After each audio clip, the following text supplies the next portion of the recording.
Hello, everyone. Thank you so much for joining us. This is the Workamping Q&A free webinar session for April 2023.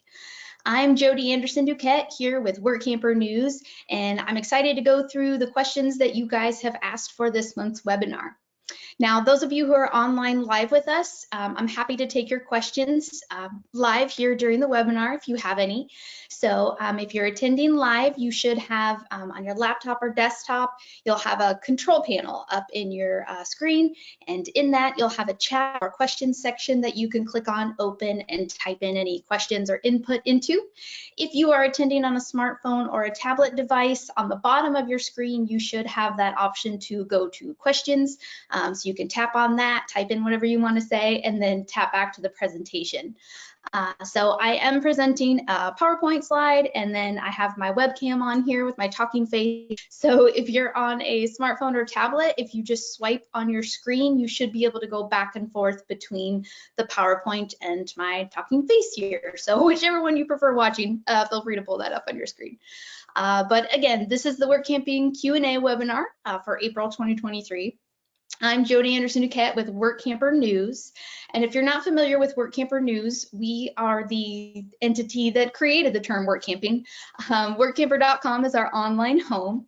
And so since 1987, we've been helping Workampers just like you learn about this lifestyle, get started in the lifestyle, and live it hopefully as successfully as possible. That's our goal. We want you guys to know as many ins and outs about this lifestyle as you can, so hopefully it will be successful for you, or you may decide it's not right for you and you can move on and decide to do something else. But I myself have been with Workamper News for about 17 years now or so, just working with Workampers and employers and just helping to develop and continue all the systems that we have. We are the only professional organization in the Workamping space. I know since we started the community, there are many different websites and social media groups and stuff that's out there, but if you're looking to more easily find information and job listings and the tools to connect with those opportunities more quickly, that's what we do here at Workamper News, or Workamper.com. So you can join our website as a member. We are a yearly membership organization. We have some free resources, but mainly we're supported by yearly memberships with our Workampers and employers. It's important that both sides of the fence are invested in in educating themselves and connecting and using the tools.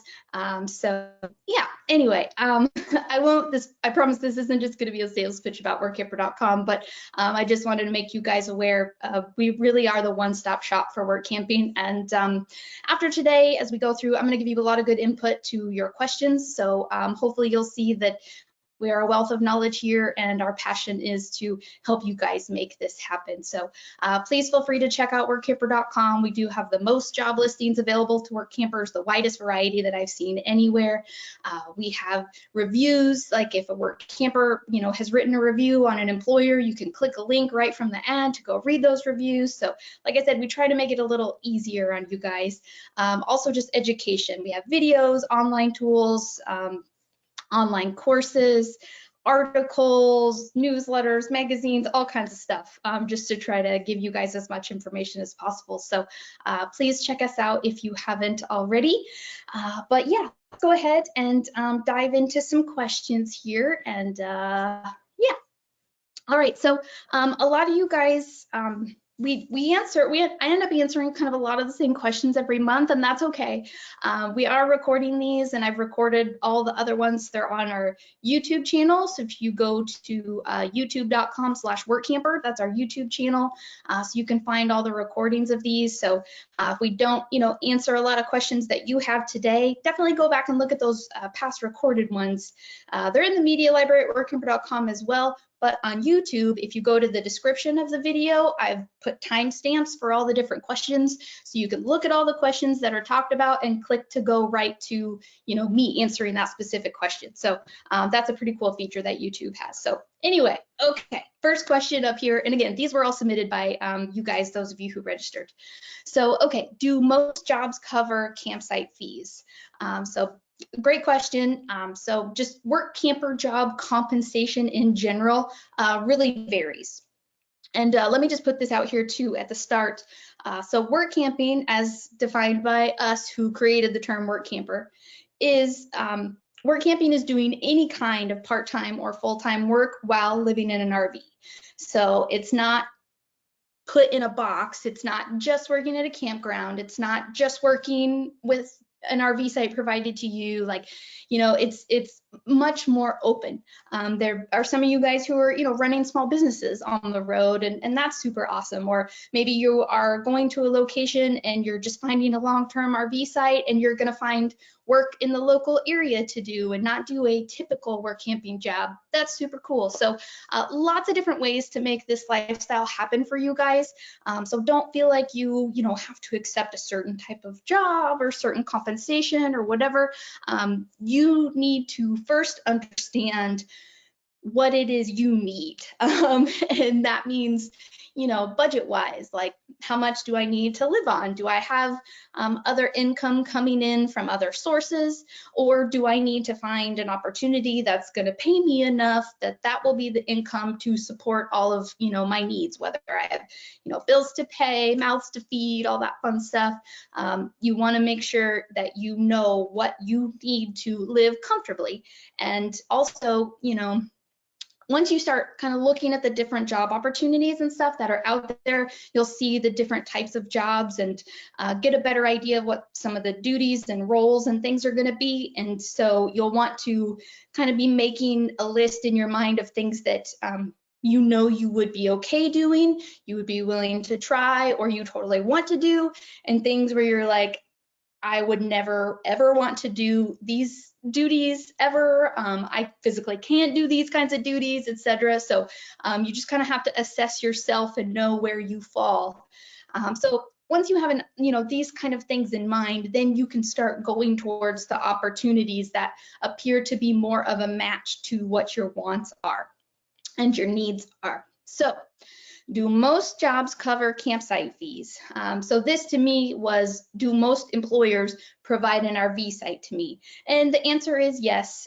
Most often an RV site is included as all of or part of the compensation to the work camper. And it's going to vary, guys. So there are employers where you are working a certain number of hours per week in trade for just an RV site, and usually there's some other perks, like they'll provide, you know, the utilities for you. Maybe you'll get like free propane or a discount on propane if it's at a campground. Maybe you'll get like use of the Wi-Fi or cable TV, maybe laundry facilities, you know, some kind of non-monetary perks like that usually come along with that. So that's kind of one set of compensation, a compensation package. Some employers will have you work a certain number of hours a week in trade for the RV site, and then any hours worked over that set number, you'll be paid an hourly wage. Other opportunities are you're going to work so many hours. With that, we're going to pay you for every hour worked, and we're going to give you that RV site and perks at no additional cost to you. In other situations, it's we're going to pay you for every hour worked, but you are going to pay a certain amount for the RV site.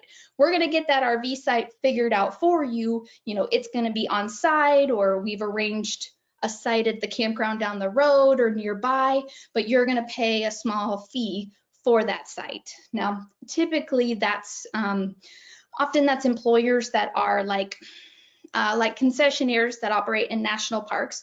They're leasing those RV sites from the National Park Service. So it's a cost for them to lease the sites to provide to the worker. So they just pass on a little bit of that cost to you, the worker. I mean, typically it's I think it's anywhere from like 50 to 70 bucks a week for an RV site, like in a national park. Like it's really usually not a bad deal. So Anyway, so that might be another arrangement. There are some employers where it's more of a sales position, so you're working and you'll be earning commissions on sales, and you may or may not have an RV site provided to you. Some opportunities are going to be salaried. They'll provide you with a salary, and maybe an RV site will come along as one of the other perks as well. So there really is quite a variety of opportunities out there. Most often, yes, an RV site will be at least provided or included as part of the compensation. And something you'll want to verify too is you're communicating with an employer to learn as much as you can about that opportunity. You definitely want to inquire if the value of the RV site will be reported as income to you or not. Federally, there's an IRS regulation that says if you are meeting these 3 qualifications, then the value of that site is not considered income to you. But some states have higher regulations on bartering than other states, so it's going to kind of vary state to state, and some employers understand things and some employers don't understand things. So you want to make sure to do your due diligence on every opportunity that you're researching. So that way you're less likely to encounter surprises. And we have another question coming up about compensation. We'll dig into things even a little bit further. All right. Next question up. Okay. Are there remote work jobs available? Are there those kinds of jobs available? Certainly. Are those jobs advertised to Workampers? Pretty much never. So most businesses that do have like remote type work, or most of their workers are doing just stuff, and typically it's going to be on a computer over the internet somewhere. They're using the typical resources like Indeed.com, I think Flexwork, like workremote.io. There's a couple of them. We do have, and let me show you guys. I'm going to pop over to my internet browser real quick and just kind of show you guys a quick resource here. So this is workamper.com. This is our online home here. Like I said, we have some free information available. You can peruse some things under the Workamping menu item, but if you do become a member, we have a free 30-day trial of our diamond level membership. If you want to try out that for 30 days at no cost, you can definitely do that. But I'm going to go up here in this top right corner. You guys probably can't see my mouse, but there's a little itty bitty link up there labeled FAQ. And so I'm going to pop into our FAQ, and then we've got our options here on the left. I'm going to go to our Workamper FAQ. And there's quite a few questions in here that we've answered. And I know I plugged in this remote work question in here. There it is. How do I find remote work, a job I can do anywhere? So here's those websites that I was talking about: flexjobs.com, weworkremotely.com, workingnomads.com. So those are some websites you can check out to find those types of opportunities. Like I said, whether you're using workamper.com or looking at some other Workamping resources online, you're really not going to find remote work opportunities advertised to the community. And I would caution you guys too, the stuff that's out there on the open internet, whether it's social media groups or websites that are always free and then filled with all those pop-up banners and stuff. Just be careful using those websites. Something that's open to the internet, anybody can just go on those websites and post a job listing, and so I don't know that those sites are monitored. Like, we process every single ad that comes through our system, and employers pay for help wanted ads in our system. So those are two things, two further barriers that keep spammers from getting to you guys. We have had bad, nefarious people try to submit and get into our system, even going to the extent of using stolen credit cards to do so. And none of them have made it to being able to connect with you guys. So that's one thing you have at workamper.com. You have us, looking through those ads. Now, we're not like contacting every business and verifying every detail of the ad and all of that stuff. So I'm not saying every Workamper job that comes through our system is like going to be amazing, because unfortunately, we don't have enough staff to do that. But you're not going to encounter, identity thieves and spammers and stuff like that at workamper.com. You may see some of that on those always open to the world sites and social media groups and stuff. So just be more cautious when using those resources, especially if it is a remote work opportunity being advertised and you reach out to them and they want you to like buy stuff ahead of time, or they want you to send your information to them digitally without using like a secure, website or something like that. Yeah, that stuff's kind of like, total halt. Don't send your stuff via email and things like that. It's just not safe. So just be cautious. But if you use, if you check out websites, flexjobs.com, we work remotely, like those websites are created for those types of job listings, and Indeed has been around forever. So I would check out those sites for looking for those kinds of positions. There's also this book, Income Anywhere by Jim Nelson and Renee Alredano. So their website, Live, Work, Dream, is a great resource for RVers looking to get started, and especially if you do want to earn some income on the road. So you can check out their website, liveworkdream.com, and then also get their book. That's going to be a really good resource for you guys with getting started. So we just know them as a couple. They've been members with us forever and ever and ever, and so we trust that they're giving you guys good information. So you can check out that book. Again, this is in the FAQ section at workamper.com, what we're looking at here. All right, y'all. Okay, let's pop back over to our PowerPoint and see what question is next. That's not the one I want to show you. That's the one I want to show you. Okay. All right. So this came in from somebody new.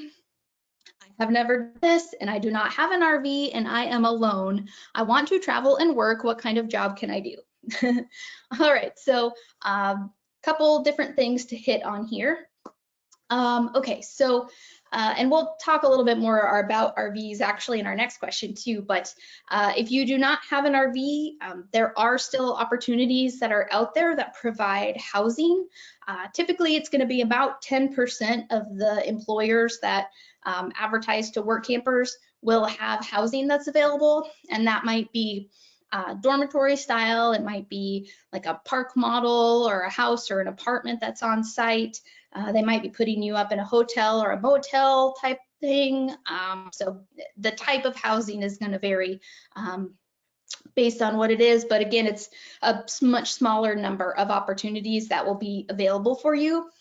Now, the I am alone part, solo Workampers, there are definitely a lot of y'all out there, and you can be very successful as a solo Workamper.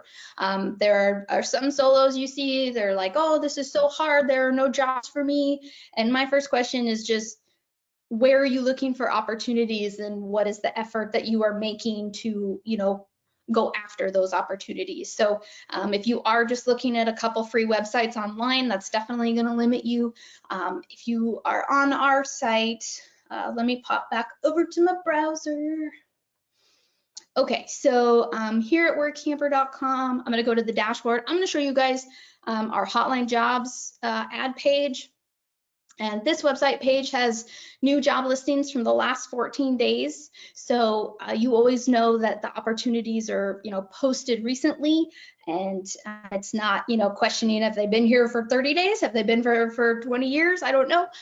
So you're always going to know when the ad was published. But here on our page, we have these search options at the top, and one of the search options available is this solos considered box. So if you are a solo Workamper, whether that means you are traveling alone and it's just you, or you are part of a two-person team or maybe even a family, but you're the only one who is going to be applying for work camping jobs because maybe your partner has a remote job or isn't working or whatever.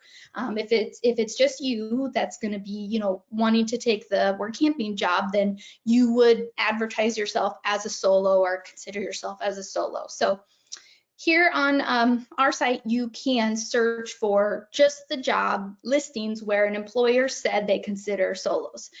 You can also search on start date, the job start date, the types of compensation, if there's an RV site available.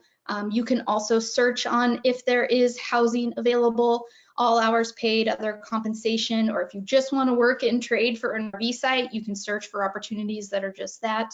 And then, of course, you can select the different states that you're interested in. And you can select multiple states at one time. You don't have to just look at each individual state. So typically, solos, the employers that advertise and say solos are considered is usually between 75 to 80% of the job listings that we see on our site. So that's really a large number of employers that do consider solo work campers.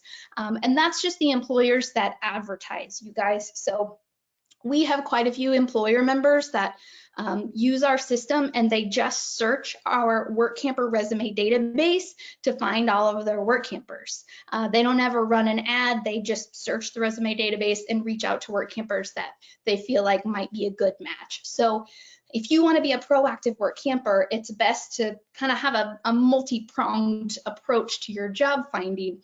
You know, you want to be going through the different job listings that are being posted out there. You also want to have your resume available, update it often, and have it working for you in the database, and just kind of be working both of those funnels. There's even, you know, situation wanted ads and some other ways to kind of put yourself out there as well.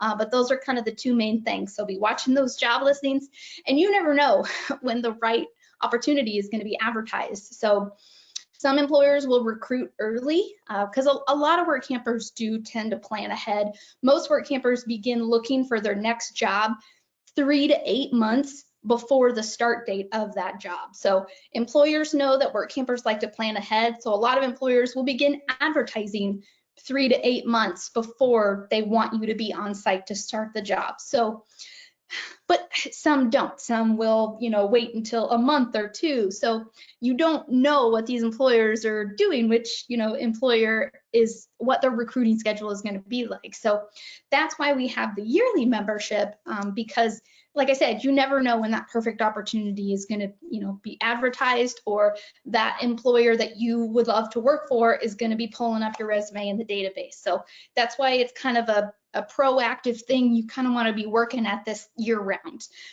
Unless you're a work camper that, you know, finds 1 or 2 jobs that you fall in love with and you just want to do those 1 or 2 jobs every year forever, that's awesome. You guys get to make this lifestyle whatever you want it to be. So, okay. All right, so solos, you can totally make it happen. Just like I said, put yourself out there and advertise yourself. A solo work camper seeking housing, again, totally possible, just a little more narrow field of the opportunities that are available to you, but definitely out there. And as far as what kind of job can you do, again, that just comes back to, you know, what your budget is, you know, your wants and your needs, what you're physically capable of doing, mentally capable of doing. So that's really going to be specific to you individually. Let me show you guys another resource here. I really like this one. So, okay. We have a podcast. It's called The Workamper Show. We've been doing it since about 2019. So we're at episode 222 that just got published this week. We publish about every Tuesday or Wednesday each week. Anyway, so workampershow.com is our website for our podcast. Or if you use an app to listen to podcasts, like Apple Podcasts, Spotify, iHeartRadio, like those different ones, just search for the Workamper Show in your app and you should be able to find our podcast, and you can subscribe and get notifications of new episodes and all that fun stuff. Anyway, in these episodes, we interview usually a work camper or RVer that's living this lifestyle. And they share about how they got started, how they do it, what they've been doing, or something unique that they want to talk about. Or we interview employers. So you can listen to episode that's an interview with an employer and get to learn the details about the job opportunities that they have available. So it's kind of twofold for learning. But why I'm on this website, if we scroll down to episode 200, which is a few down now. So crazy. I feel like we just did this. Okay, episode 200 of our podcast. Oh gosh, sorry guys. I just went woo in that PowerPoint. Okay. Didn't mean to give you a head rush there. Oh, but you can only see my browser. You can't even see my PowerPoint. So you didn't even see that happen. So apologies. I should have just faked it until I made it. Okay. All right. Episode 200 of the podcast. We go over 200 different work camping jobs, myself and my husband.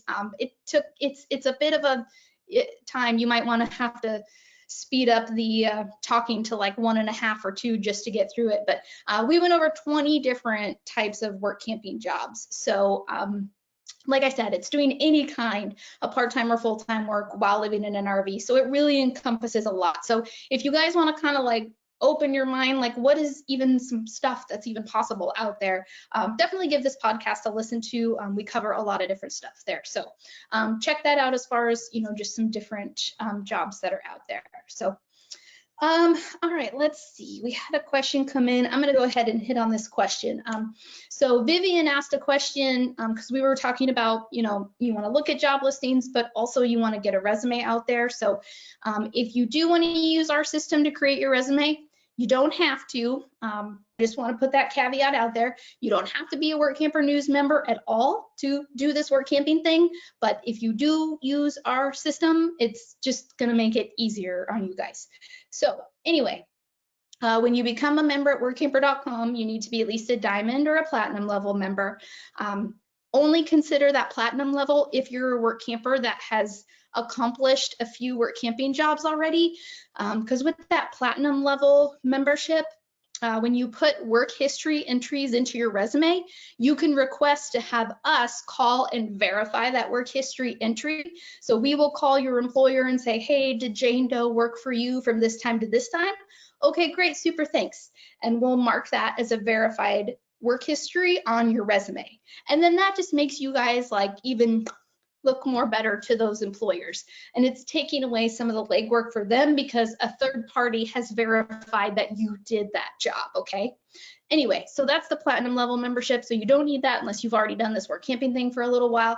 So the diamond level membership, which is $47 for a year, it's less than $4 a month, that will give you access to the resume builder, the job listings, the job alerts, employer reviews, all the education on the website, etc. Okay, so to answer Vivian's question, for doing a resume at workamper.com, we're logged in on the dashboard. I'm going to click on resume builder, and that's going to open up our builder tool. It's a step-by-step process. You just go through each section, fill in the blanks, and then you're good to go. So in our resume builder, you need to fill out at least the first 4 sections, just your contact information, RV type, your availability date, what season you're looking for, some settings, different types of businesses, preferred salary, benefits, work schedule, and then the locations. What states would you be interested in working in, starting on that availability date that you have listed. So those 4 sections are required. So you need to do at least those 4 sections in order for your resume to be found in the database. You also need to keep your resume updated. If you haven't updated your resume in the last 6 months, it's not going to show up in the database, okay? And then if you want to go further, of course, we encourage you to do that. In the work history, you can enter past work camping gigs if you have it. If you don't have any past work camping gigs yet, you can put other work history entries in there. I just caution you, don't get too overzealous. You don't have to necessarily list every job that you've had since y'all were 14. I know sometimes that can get pretty long. You just don't want to overwhelm the employer with too much information that they go, oh, this is too much to read, I'm not going to read it. So you can plug in whatever work history you want in there. In the sell you section, sorry, I'm kind of scrolling all over, there we go. This is where you guys can put in kind of whatever you want. If you have written up maybe a resume document on your computer or something, you can copy paste into this if you want to. We do have a sample right here. There's this button in the top right, and if we click on view sample, it opens up a sample as if you were a 2-person team and kind of how to organize the data in that sell you section. And you really you want to focus on your skills and what you bring to the table to the employer. Even if you don't have previous Workamping experience, that's most of the time that it's no problem at all. And you just need to focus on what you have done in your life, whether it was at another job or just in your personal life, whether it was your home life, what you did in the community, or things you did if with your kids, if you had kids and stuff. So you likely have a lot of skills. Most of these jobs are not rocket science positions. They're going to be a little more like, I guess, entry level opportunities, and a lot of employers are willing to train. So what employers are most looking for is folks who are going to follow through on their commitment, be flexible, have a positive attitude, and are willing to try hard. Like, that's just kind of the bottom line. So if you can fulfill those things, then we got a good start going. So you can fill out the sell yourself section here. If you want to put photos on there, you can, don't have to. If you don't include photos, the employer may request that you do either like an online webcam interview, or they'll want you to come in person to interview. So sometimes it's just easier to just send that photo ahead of time. You can also record a video of yourself introducing yourself and saying how awesome you are. Plop that on your YouTube account, and then come and put the link in here, and we'll embed that video in your resume. So once you go through and you build your resume, here on this home tab in this right-hand corner, we have multiple buttons. So first is the view resume. When you click on view resume, that's going to show you how your resume will look to employers. So definitely fill out the different sections, and then be sure to view your resume, so that way you know what it looks like. And as you can see, we take all the information that you put in and put it in this nice little template here, and this is what employers will see. So that's pretty awesome. You can also print out your resume if you need a physical copy.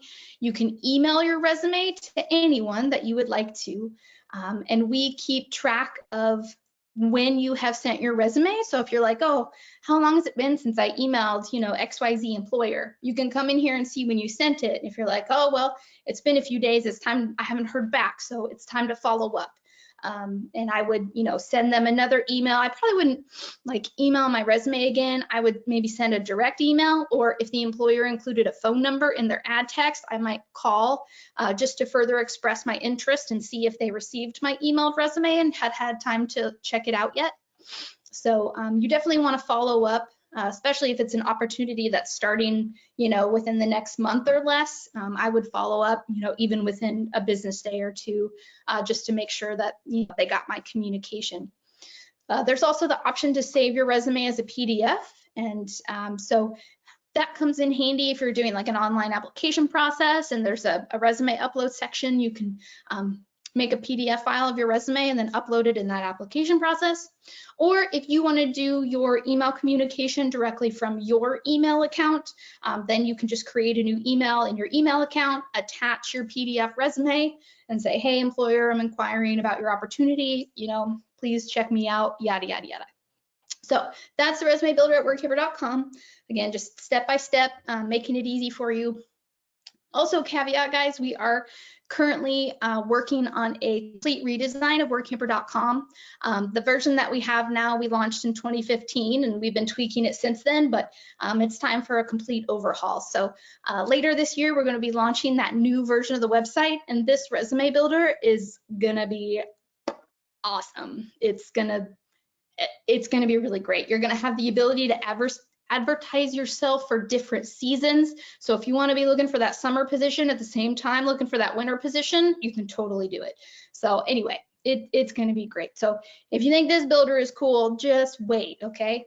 All right, that's enough about that. Okay. All right, let's go back to our PowerPoint here. Get refocused. Okay, PowerPoint slideshow. All right, next up. All right, so back kind of on this RV topic here. This person asked, is there an age rule for RVs? And also, what about DIY, do-it-yourself, tag-alongs, and slide-ins or rooftop tents? So, okay. Is there an age rule for RVs? Sometimes. Some employers, and it's going to be more so campgrounds, like commercial campgrounds likely, that may have an age rule for RVs. So they'll say like, you know, RVs must be 10 years or younger.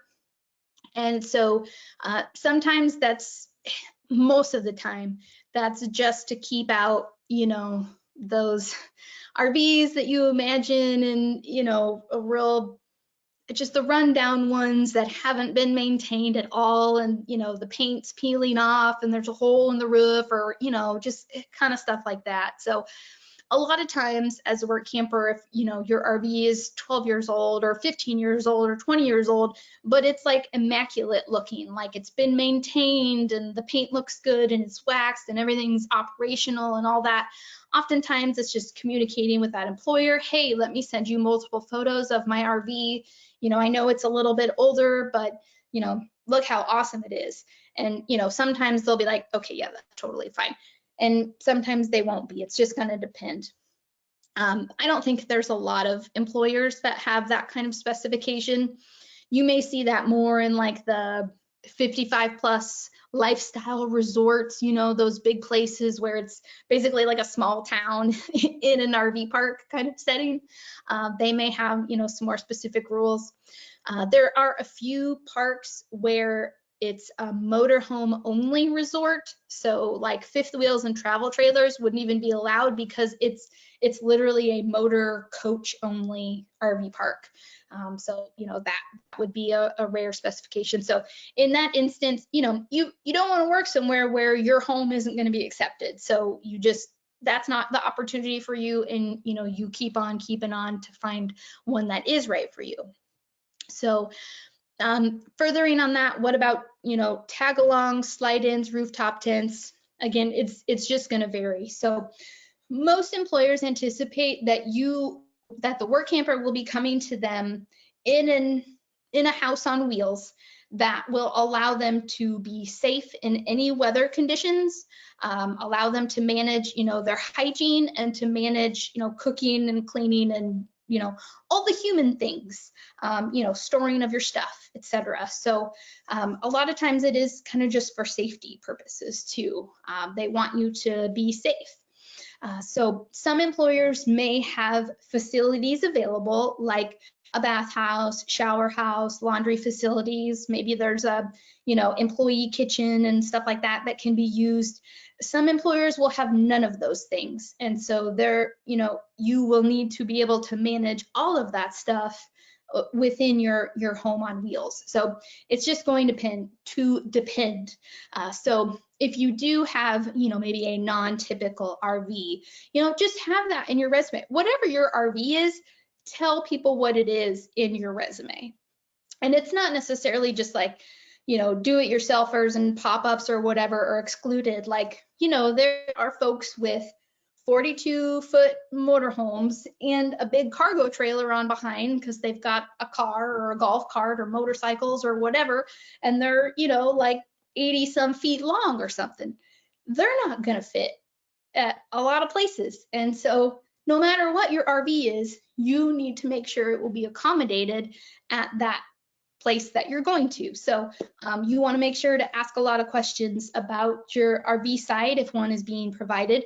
So that way you're sure that it's going to work. I saw a post recently, this one work camper couple, their RV is like 41 feet instead of 40 feet. Well, I don't know the whole story, but it was either like a county rule or a city rule or something. Anyway, they applied and got accepted to work for this employer, but then come to find out as it got closer to the opportunity, their RV is literally like 1 foot too long. Like, I don't know who's policing that, like who in the town or county is going to come through an RV park with a measuring tape and be like, oh, you're, you know, 12 inches too long. You got to get out of here. Like, what's that matter?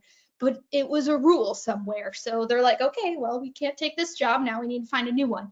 So anyway, those are the kinds of things you want to know up front before committing to a job, before driving to a job and, you know, spending your gas money and stuff like that. So can you do work camping in a non-traditional RV? Yes. Will it be a little bit more challenging to find opportunities? Sometimes. If you're looking outside of commercial campgrounds, there's going to be more flexibility there. So just consider the different business types that are out there, and that will open things up for you. Okay, all right. We had a question come in, but we pretty much answered that. Okay. Okay. All right, let's keep going here with our previously submitted questions. Okay. These folks are Canadian. They plan on starting their Workamper adventure in November 2023. Now is the time to be looking for jobs.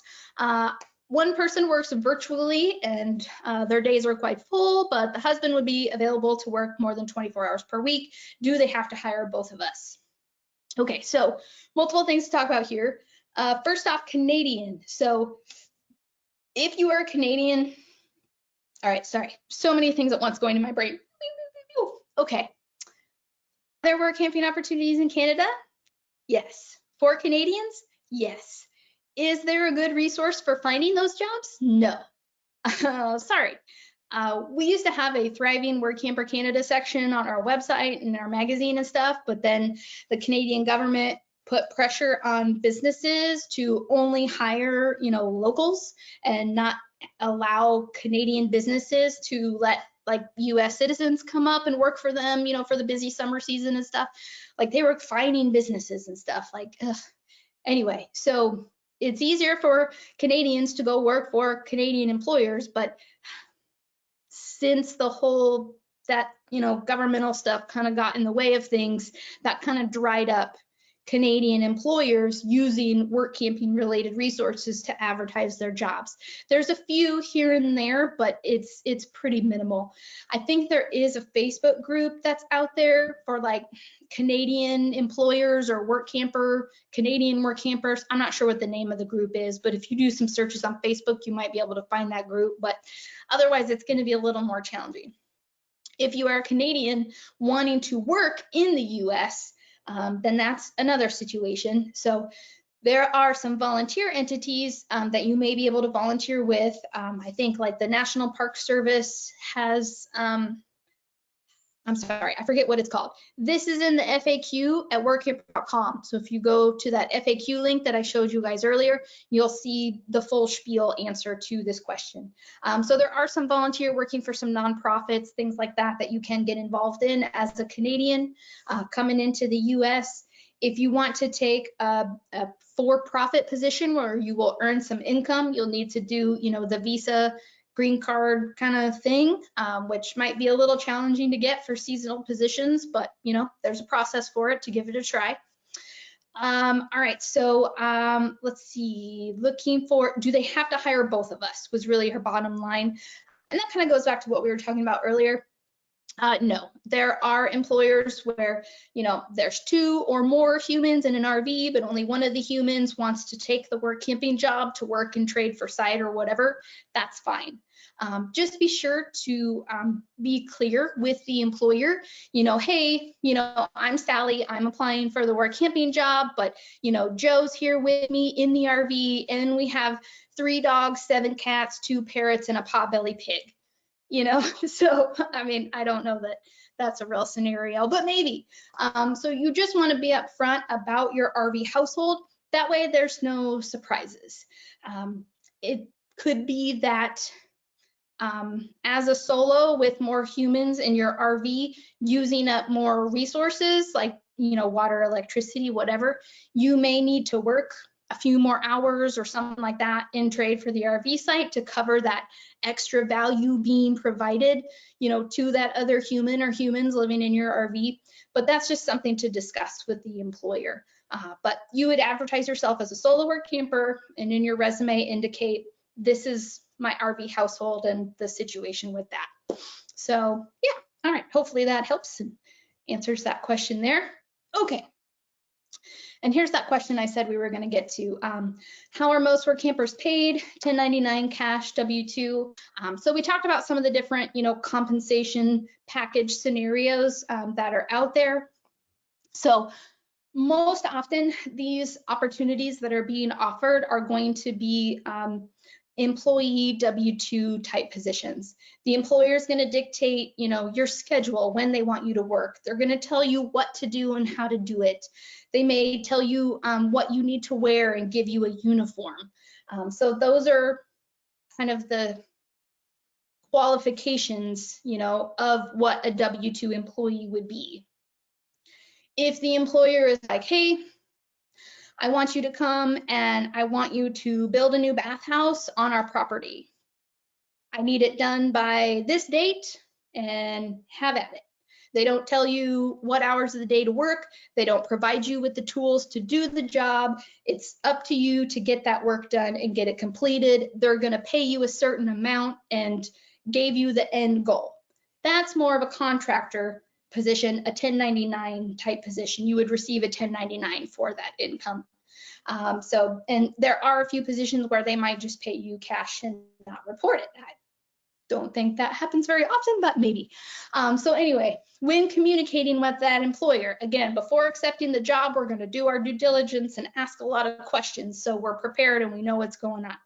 You're going to find out what your compensation is.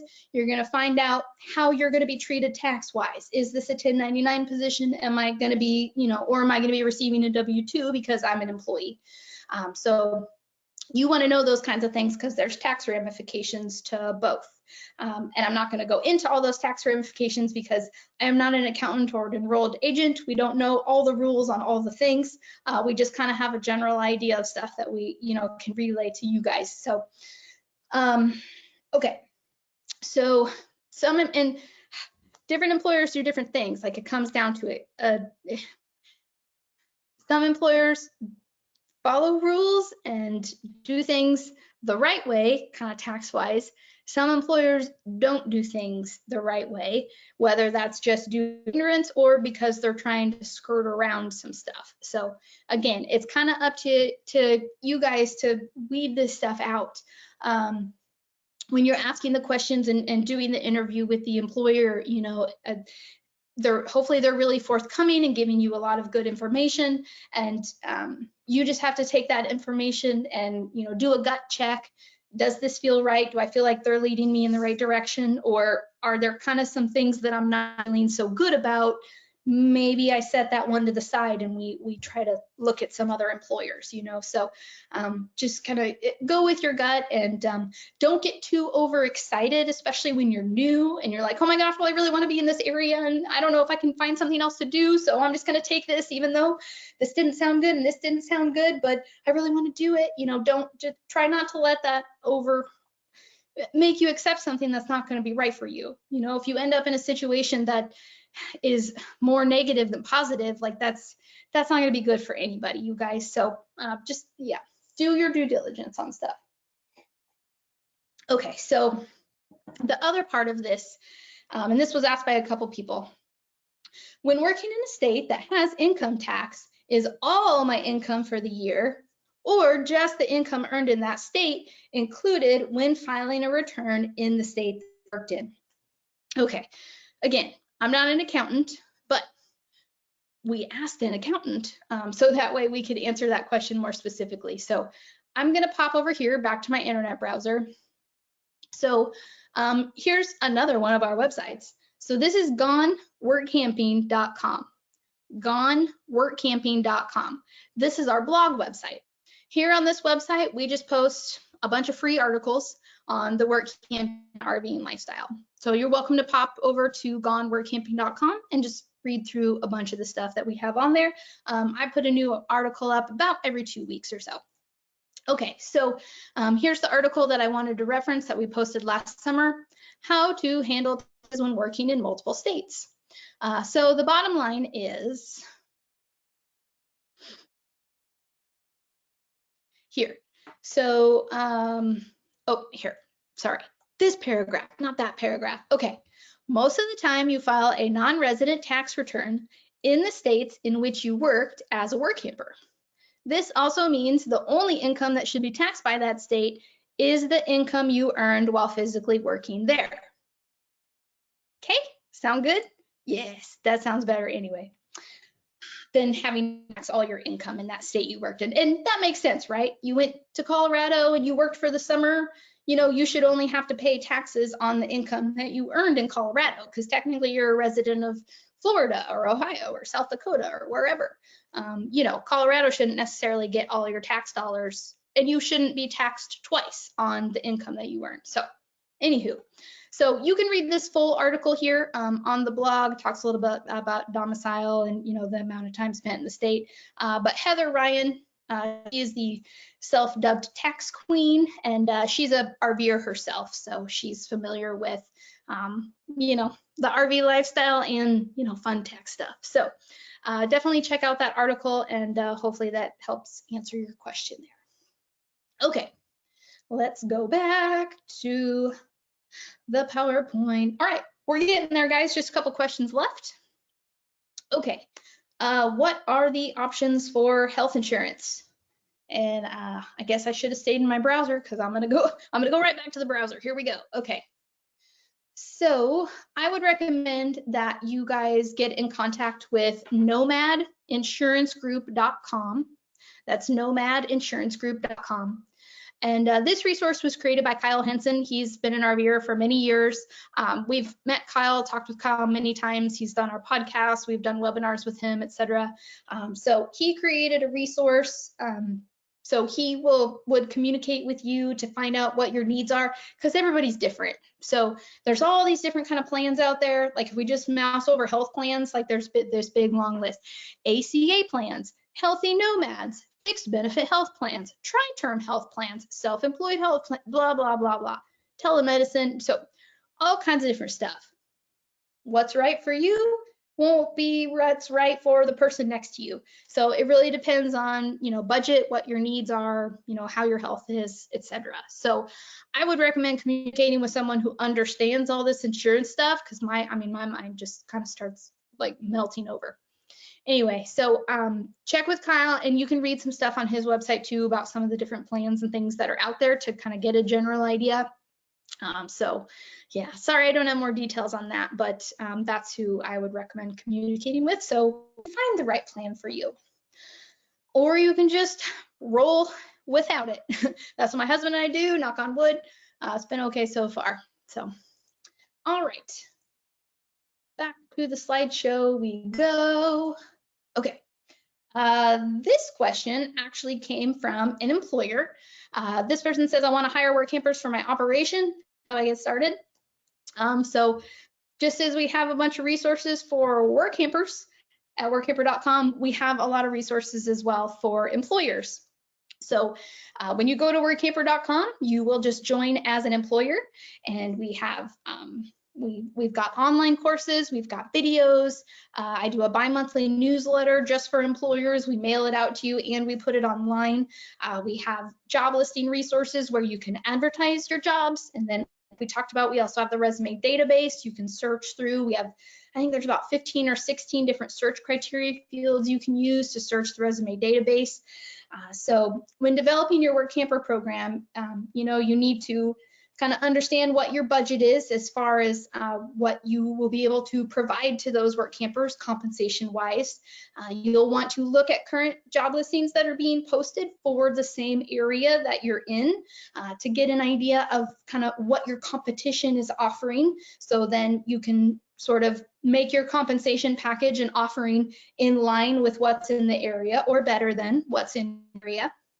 And then kind of decide on your recruiting schedule. Hopefully, you know, you're going to get started early, at least, like I said, 3 to 8 months before you want your Workampers to start. You want to, you know, begin advertising, begin making contact with resumes, trying to get that applicant list built up, start doing interviews.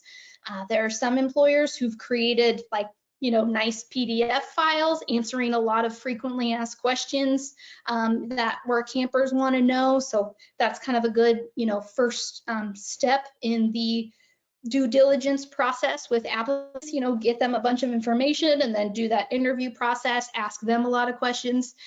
We have resources like articles in that newsletter, questions to ask and not to ask in an interview, how to do background checks, some things like that is available to employers, especially in that newsletter. And then once you do make your hires, you want to make sure to communicate and stay in touch with them in the time between, you hiring them and them arriving on the job. And then we talk about work agreements as well. That's something that hit on today, but a work agreement is basically laid out expectations between the work camper and the employer, so that way everyone's on the same page. Hopefully both parties sign. That should be a step in the hiring process.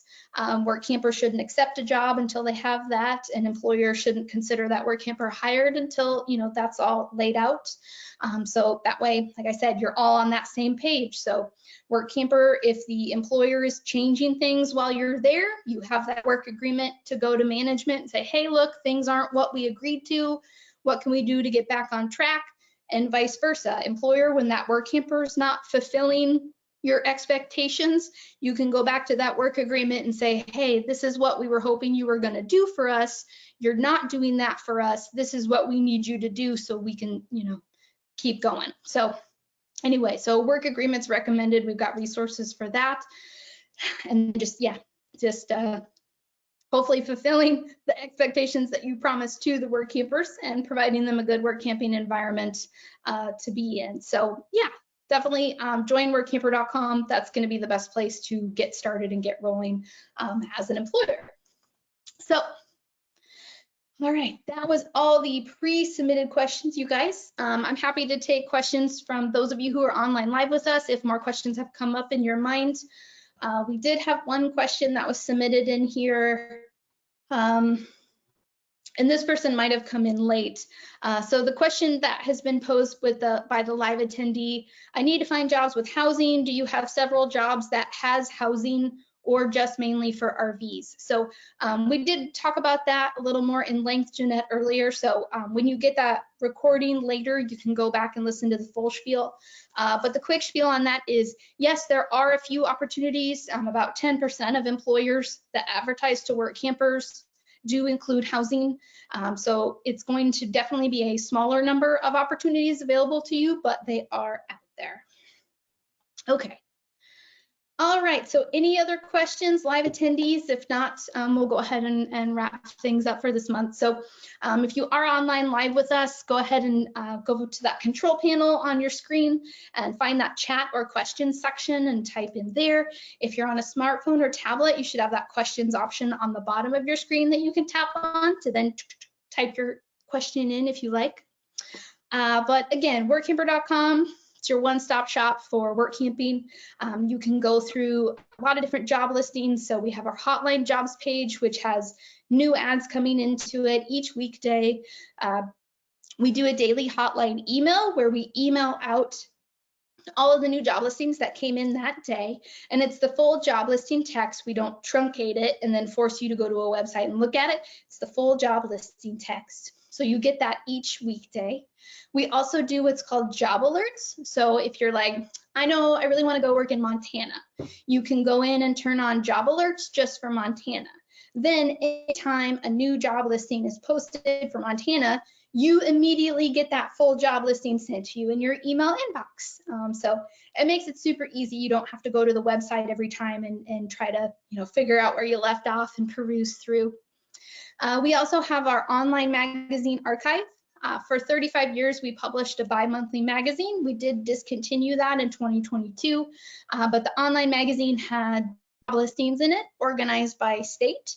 So you can look at, there's 100 issues in the archive on the website. So each issue has thousands of job opportunities in it, as well as articles and other great information for work campers.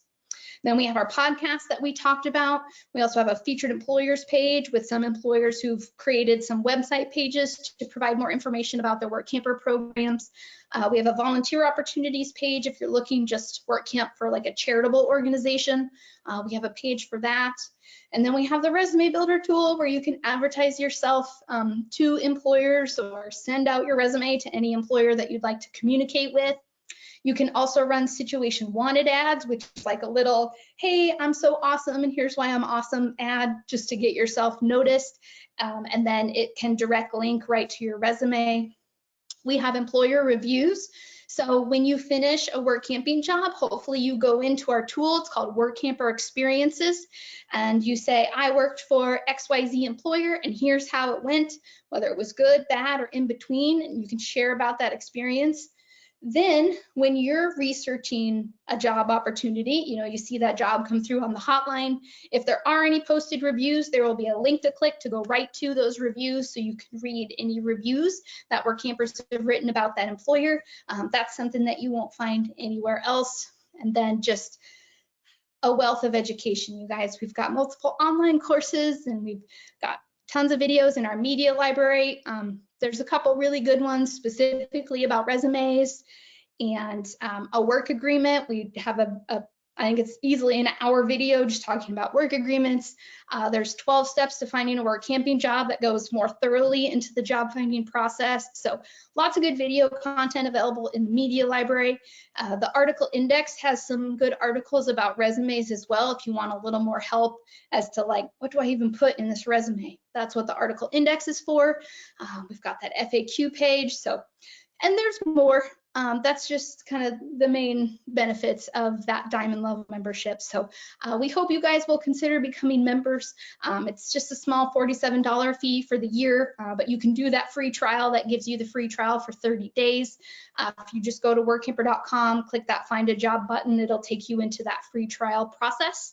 So you can get started that way if you like. And it's no risk. And we're a small family-run business, you guys. So, if you do the trial, but you're not ready yet, and you forgot to turn off the auto renew and it charges you, just contact us. We'll give you a refund. It's not a big deal. We're not out to try and, shyster anybody or anything. If we were shysters, we wouldn't still be here after 37 years. So, but we're a small staff. It's myself and my husband and 3 great gals that work for us. So feel free to call or email. We call everybody back if we miss your call. We respond to every email that we do get. So please feel free to reach out to us if you have questions about work camping in general or our membership tools and resources that are out there for you. We're happy to help you guys. That's what we're all about. It's our passion that you guys will live this wonderful work camping lifestyle and get to experience the beauty of the country and learn new things and continue to be productive and try new stuff and just make some really awesome friendships along the way. So, all right. I did all of that just in case you guys had more questions, but nobody's typed anything else in. So, but that's great. But check out past recordings of the Q&A. Again, it's on our YouTube channel, youtube.com/workamper. You can watch past recorded ones there. And we'll keep doing this too. So if you guys want to join us in May, happy to have you. Feel free to, submit some questions for the May webinar. So, all right, appreciate all your time and hope you guys have a wonderful day and happy work camping.